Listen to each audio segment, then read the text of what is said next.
이 시간에 오늘 우리에게 주신 하나님의 말씀 함께 나누겠습니다. 오늘 나눌 하나님의 말씀은 누가복음 19장 1절에서 10절의 말씀입니다. 함께 읽겠습니다. 예수께서 여리고로 들어가 지나가시더라. 삭개오라 이름하는 자가 있으니 세리장이요 또한 부자라. 그가 예수께서 어떠한 사람인가 하여 보고자 하되 키가 작고 사람이 많아 할 수 없어 앞으로 달려가서 보기 위하여 돌 무화과 나무에 올라가니 이는 예수께서 그리로 지나가시게 되밀어라. 예수께서 그곳에 이르사 쳐다보시고 이르시되 삭개오야 속히 내려오라. 내가 오늘 내 집에 유하여야 하겠다 하시니 급히 내려와 즐거워하며 영접하거늘.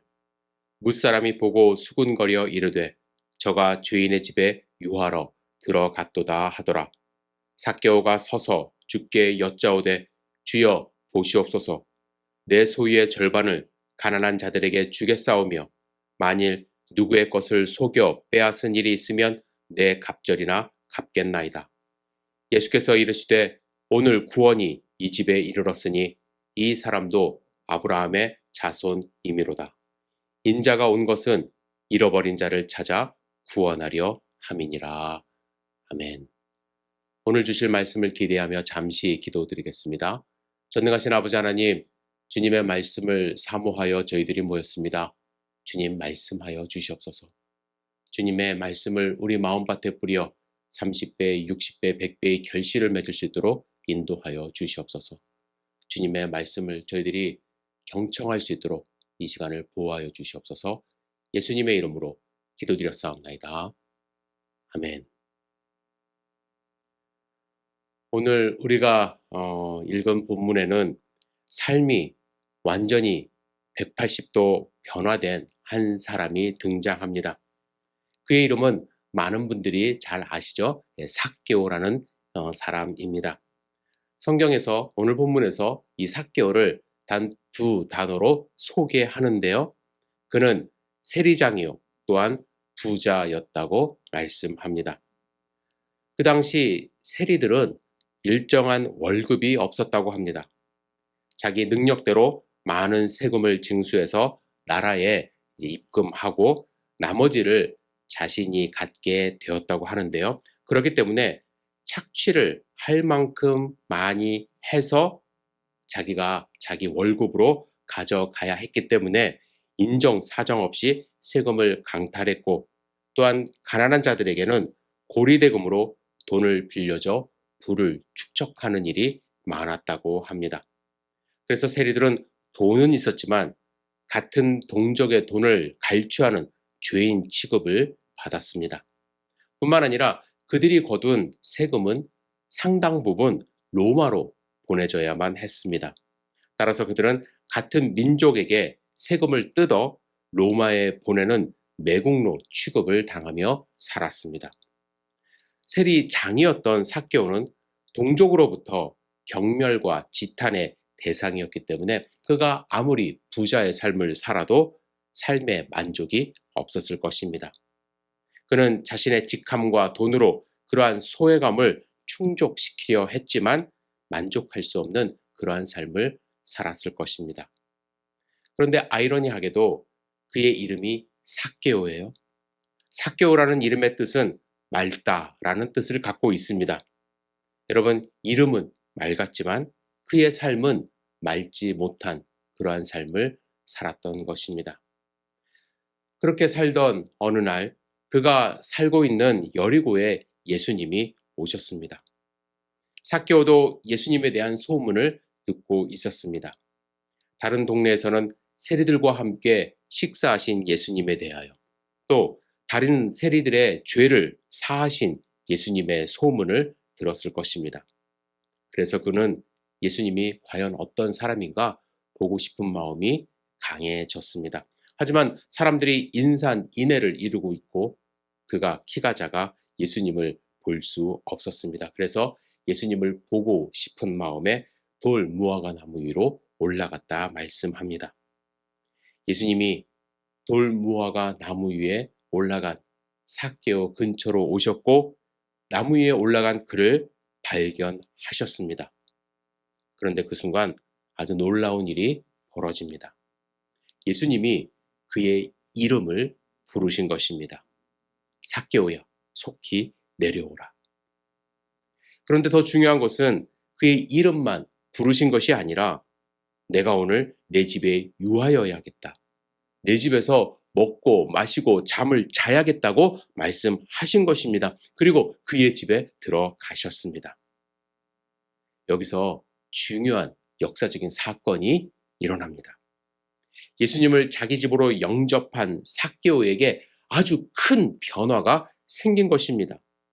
누가 시키지도 않았고 강요한 적도 없는데 오늘 본문에 예수님께 이렇게 단언합니다. 주여, 내 소유의 절반을 가난한 자들에게 주겠사오며 만일 누구의 것을 속여 빼앗은 일이 있으면 네 갑절이나 갚겠나이다.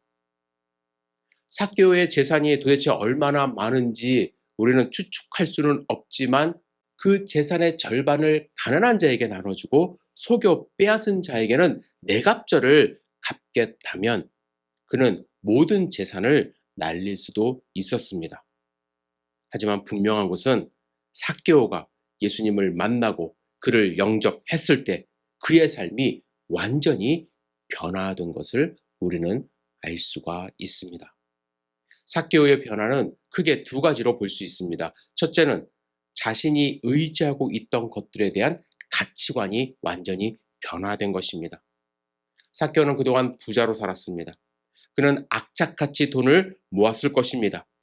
주변 사람들이 그를 죄인 취급하면 할수록 자신이 믿을 거라고는 돈밖에 없다고 생각하며 돈을 모았을 것입니다. 그래서 그는 부자라는 소리를 들었죠.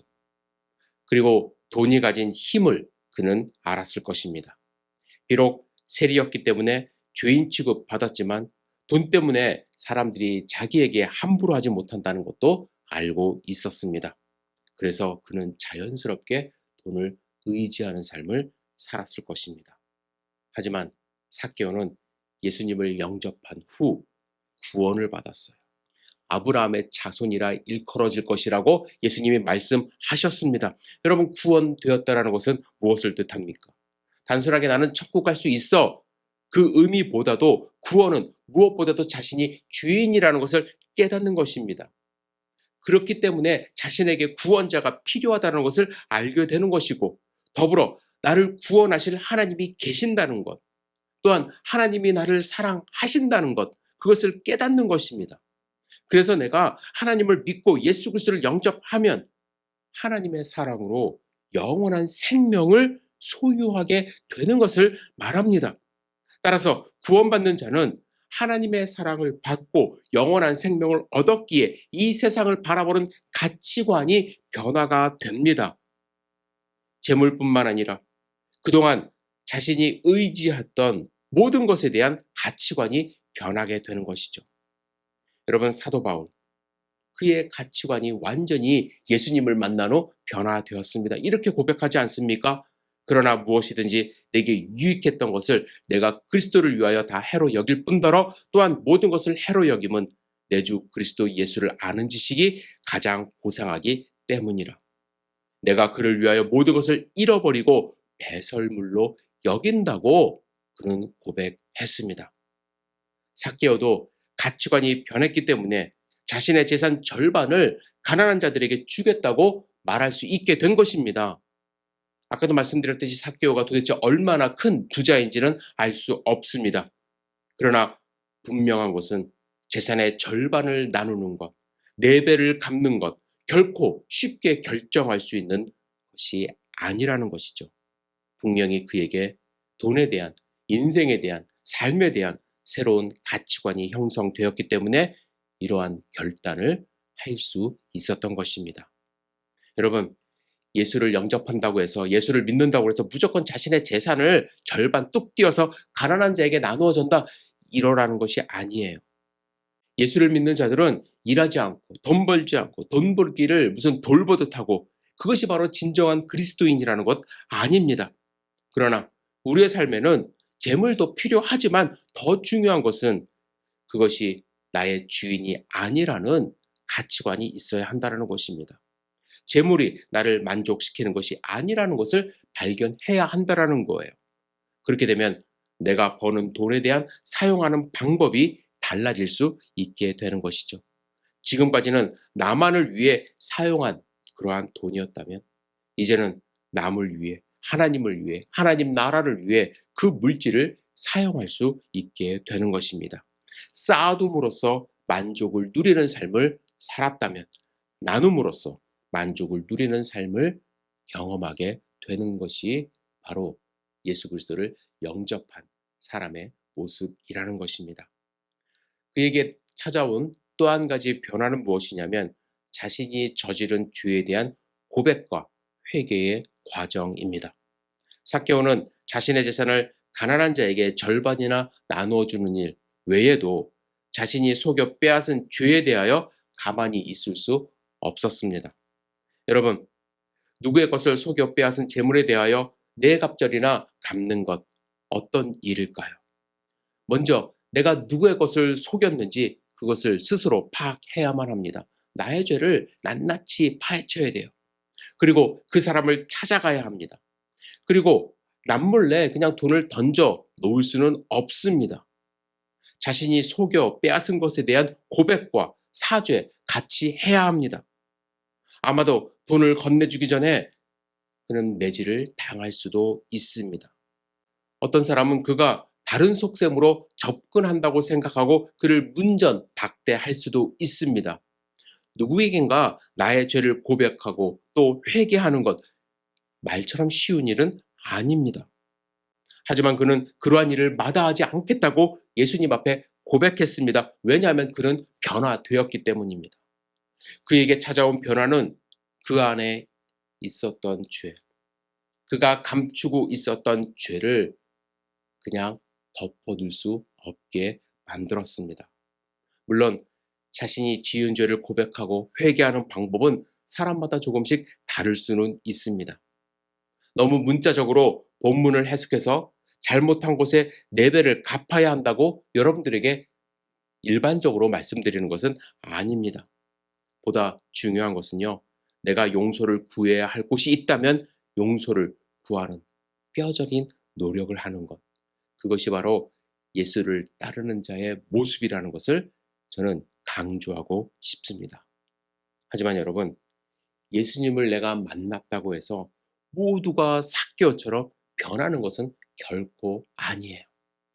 누가복음 20장에는 예수님을 직접 보고 예수님을 만났지만 예수님을 영접하지 않음으로써 삶의 변화를 거부하는 두 부류의 사람을 만날 수가 있습니다. 첫째는 서기관들이에요.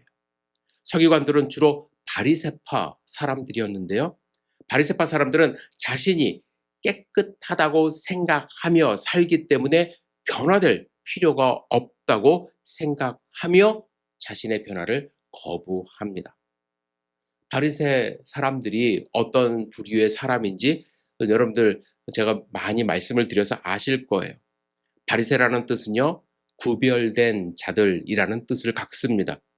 그들은 예수님이 이 땅에 오시기 100년 전에 하나님을 더 바르게 섬기고 하나님을 예배하고 또 유대인들을 무너뜨리려 하는 외세에 맞서 믿음을 지키고자 처음에는 그렇게 모였던 사람들입니다. 그들은 처음에는 절박하게 겸손하게 하나님을 섬기는 자들이었지만 세월이 흐르면서 그들은 변질을 되었어요. 20장 20절에 보시면 그들의 모습을 단적으로 표현하는 구절이 나옵니다. 제가 읽을게요. 이에 그들이 엿보다가 예수를 총독의 다스림과 권세 아래에 넘기려 하여 정탐들을 보내어 그들로 스스로 의인인 채 하며 예수의 말을 책잡게 하니. 여러분, 이 바리새파 사람들은요, 스스로 의인인 채 하는 자들이었어요. 그들은 스스로 의인인 채 하며 살았기 때문에, 죄 있는 자들을 정죄하는 삶을 살았기 때문에 변화에 대한 필요를 전혀 느끼지 못하는 그러한 자들이었습니다. 그래서 예수님이 앞에 있어도 예수님의 능력을 눈으로 지켜보면서도 그들은 예수님을 영접하지 않았고 변화된 삶을 살지 않았던 것이죠.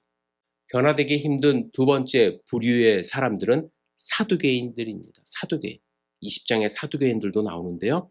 그들은 가진 것이 너무 많아 변화하고 싶지 않아 하는 사람들입니다.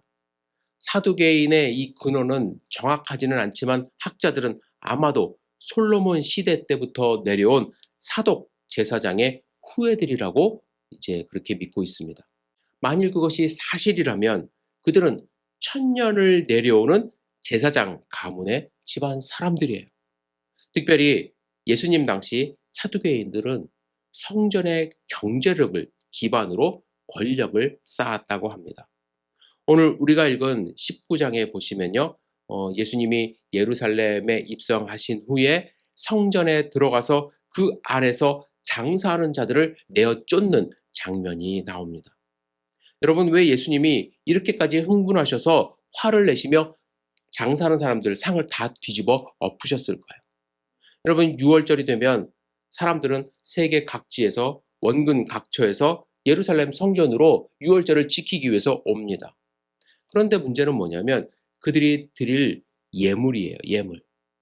살아있는 동물을 먼 곳으로부터 가지고 오기가 쉽지 않다는 것입니다. 출발할 때는 분명히 흠이 없었지만 도착할 때쯤 되면 병이 걸리거나 몸에 상처가 나는 경우가 많았던 것이죠. 그래서 성전에서 사람들에게 이제 봉사하는 차원에서 흠없는 동물을 이제 팔기 시작합니다. 그런데 문제는 이것이 독점이라는 거예요. 그죠? 누군가 제사장들이 결탁을 한 거예요. 제사장들이 물건을 직접 팔지는 않았을 것입니다. 그래서 상인들과 짜고 독점권을 준 거예요. 여러 가지 이유를 붙여서 예물로 드릴 동물들에게 이제 돈을 부과하고 또 폭리를 취했습니다. 또 이스라엘 백성들은요, 성인 남자는 1년에 한 번씩 성전 세금을 내야만 했습니다. 이것이 반세겔이에요. 그런데 그 당시에 시중에서 통용되는 돈들은 로마의 가이사의 얼굴이 새겨진 로마 돈뿐이었습니다. 그래서 성전에서 받는 돈으로 이제 로마 돈을 환전해야만 했습니다. 그런데 여러분, 그냥 환전해 줬겠습니까? 수수료 떼고 이윤 떼고 하면서 많은 이익을 남긴 것입니다. 이러한 이익이 성전의 권력을 쥐고 있었던 사두개인들 이제 뒤로 다 들어갔다고 합니다. 사두개파 사람들은 따라서 부유하고 귀족적인 집단이었습니다. 따라서 그들의 신앙과 사상은 보수적인과 함께 극히 합리적이고 현세적이었습니다. 죽은 뒤의 생애를 믿지 않았습니다. 현세가 너무나도 좋았기 때문에 내세를 생각하기 싫은 것입니다. 부활도 믿질 않았어요. 지금 가진 것이 너무 많기 때문에 그 안에서 만족한 삶을 살았던 것입니다. 따라서 자기가 변화되어야 한다는 생각을 아예 하지 않았던 것입니다. 하지만 삭개오는 변화되었습니다. 예수님은 여러분과 저, 우리 모두에게 이렇게 변화된 삶으로 초청하십니다. 그렇다면 무엇이 그를 이렇게 완벽하게 변화시켰을까요? 첫째는 예수님의 부르심과 초청입니다. 예수님은 삭개오의 이름을 아셨어요. 어떻게 아셨는지는 모르지만 그를 아셨어요. 그리고 그에게 다가오셔서 그의 이름을 부르셨습니다. 사실 삭개오는 그동안 어떤 누구도 그의 이름을 부르는 사람이 없었을 것입니다. 사람들은 그를 부자 혹은 죄인이라고만 불렀을 것입니다. 하지만 예수님은 그의 이름을 부르셨어요. 여러분, 누군가의 이름을 알고 부른다라는 것은 관계 형성을 의미합니다. 예수님은 삭개오와 관계를 형성하고 싶으셨습니다. 우리도 마찬가지예요. 하나님은 우리를 아십니다. 우리의 이름을 아십니다. 우리와 관계하고 싶어 하십니다. 지금도 우리의 이름을 부르십니다. 그러나 예수님의 초청과 예수님의 부르심만으로 삭개오가 변화될 수 없습니다. 삭개오가 변화될 수 있었던 두 번째 이유는 무엇이냐면 본인의 반응이에요. 그가 예수님의 반응에 어떻게 반응했나요? 삭개오는 즉각적으로 부르심에 응답했고 즐거움으로 초청에 응답했습니다. 여러분, 우리는 예수님의 이 부르심에 즉각적이고 즐거움으로 응답하고 있습니까? 예수님은 우리의 마음문을 두들기고 계십니다. 우리의 이름을 부르고 계십니다. 우리가 마음문을 열고 믿음으로써 예수 그리스도를 영접함으로써 구원받고 변화된 삶을 살기를 원하십니다. 천국 백성의 삶을 살기를 원하세요. 그러나 우리는 즉각적인 반응을 보이지 못할 때가 너무나도 많습니다. 즐겁게 응답하지 못해요. 그 이유는 무엇입니까? 아직도 나에게 구원자가 필요하다는 사실을 깨닫지 못합니다. 아직도 우리는 바리새인들처럼 사두개인들처럼 스스로 의인인 체하거나 현재의 삶을 만족하며 사는 것이 좋기 때문에 그렇습니다. 하지만 분명히 아셔야 합니다. 우리는 의인이 아닙니다. 세상의 물질은 우리에게 궁극적인 만족을 줄 수가 없습니다. 또한 우리는 새로운 삶을 두려워할 수 있습니다. 삭개오처럼 변화될까봐 두려워하시는 분들도 있습니다. 뿐만 아니라 내가 죄를 고백하고 사죄하는 그 과정을 두려워하실 수도 있습니다. 그러나 여러분, 천국의 소망, 천국 백성의 삶이라는 이 기막힌 하나님의 선물을 단순히 우리의 삶의 변화가 두렵다라는 것 때문에 여러분들 포기하시겠습니까? 절대로 포기하지 마시기를 부탁을 드립니다. 예수님을 영접한 이후의 삶은 우리가 상상하지 못하는 새로운 삶, 기쁨이 충만한 삶, 두려움이 없는 삶을 살아갈 수가 있는 것입니다. 여러분, 변화를 거부하지 마시고 예수님을 영접함으로 변화된 삶을 살아갈 수 있기를 주님의 이름으로 축복합니다. 어려서부터 부모에게 버림받아서 고아원에서 외롭게 자란 한 소녀가 있었습니다. 그는 어른이 된 후에는 거리를 전전하며 되는 대로 살았다고 합니다. 아무런 소망도 없던 소녀는 마약에까지 손을 대어 중독자가 되었고 덧없이 죽을 날만 기다리는 신세가 되고 말았습니다. 그런 그녀에게 누군가가 성경책 한 권을 건네주게 됩니다. 죽음을 찾고 있던 그 소녀는 인생의 마지막 종점에서 성경을 조금씩 읽어가기 시작합니다.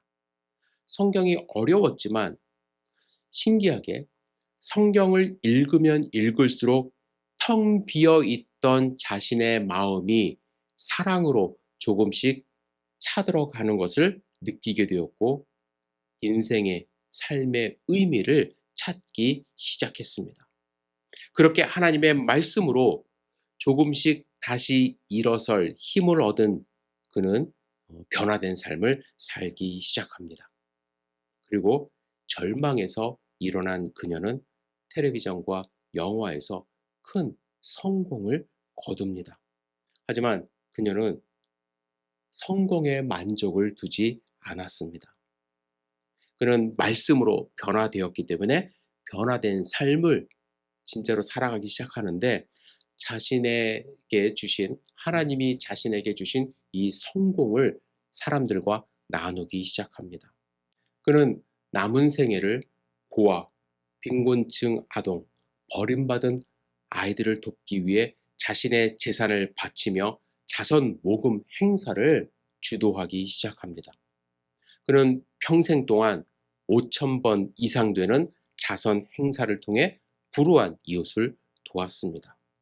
그는 미국에서 가장 많은 감사장을 받은 데일 로저스입니다. 나중에 자신의 간증을 담은 책도 써서 많은 사람들에게 희망을 주게 되었는데 그 책의 제목은 힘든 순간에 임하시는 하나님입니다. 이 책에서 그는 이렇게 고백합니다. 나는 인생의 밑바닥까지 떨어졌습니다. 버림받고 쓸모 없이 된 인간이었습니다. 그런데 성경을 읽기 시작하면서 나를 향한 하나님의 사랑을 알게 되었습니다. 그리고 그때부터 내 인생이 새로워졌습니다. 여러분도 성경을 가까이 하세요. 예수님을 통해 은혜를 받고 누리세요. 여러분, 데일 로저스 여사는 성경을 통하여 부르시는 예수님의 음성에 응답함으로 그의 삶이 변화되었습니다. 다시 한번 묻겠습니다. 우리는 예수님의 부르심에 즉각적이고 즐거움으로 응답하고 있습니까? 예수님이 끊임없이 우리의 마음문을 두들기고 계십니다. 여러분들의 이름을 부르고 계십니다. 성호야, 내려오라. 내가 너희 집에 유하여야 하겠다. 여러분, 우리가 마음문을 열고 예수님을 영접하고 예수님을 믿음으로써 구원받고 삭개오처럼 변화된 예수님을 기쁘시게 하고 나의 구원자, 나의 창조주 하나님을 영화롭게 하는 삶을 살아갈 수 있기를 주님의 이름으로 축복합니다. 여러분 한 분 한 분의 이름을 부르고 계신다는 사실을 여러분들 잊지 마시기를 부탁드립니다. 기도하겠습니다. 사랑과 은혜가 충만하신 아버지 하나님, 주님의 음성을 우리가 마음 깊이 새길 수 있도록 인도하여 주시옵소서. 지금도 우리를 애타게 찾으시며 부르시는 예수님의 음성을 확인하는 삶을 살아갈 수 있도록 축복하여 주시옵소서. 우리의 삶이 변화될 수 있도록 인도하여 주시옵소서. 예수님의 이름으로 기도드렸사옵나이다. 아멘.